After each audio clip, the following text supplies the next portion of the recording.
Əməkdar artist Vahid Əliyev vəfat edib. Bu barədə Azərbaycan Dövlət Milli Gənc Tamaşaçılar Teatrından məlumat verilib.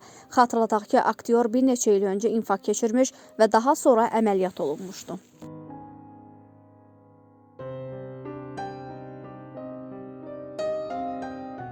Bakının mərkəzində qətl törədilib. Hadisə noyabrın 5-i saat 01 radələrində Bəşir Səfəroğlu küçəsində qeydə alınıb. Belə ki, 2006-cı il təvəllüdlü Yasin Seymuroğlu İbadov kəsilmiş-deşilmiş xəsarətlərlə xəstəxanaya çatdırılıb, lakin onun həyatını xilas etmək mümkün olmayıb.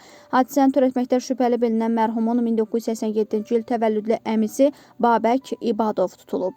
Onun əvvəllər məhkum edildiyi və qətli öncədən planlaşdırdığı məlum olub. Qətlə yetirilən Yasin İbadovun cinsi azlıq nümayəndəsi olduğu və Rüzgar adı ilə tanındığı bildirilib. O, bu ilin yayında Türkiyədən Azərbaycana gəlib və burada əməliyyat olunmuş. Faktla bağlı Nəsimi rayon prokurorluğunda araşdırma aparılır.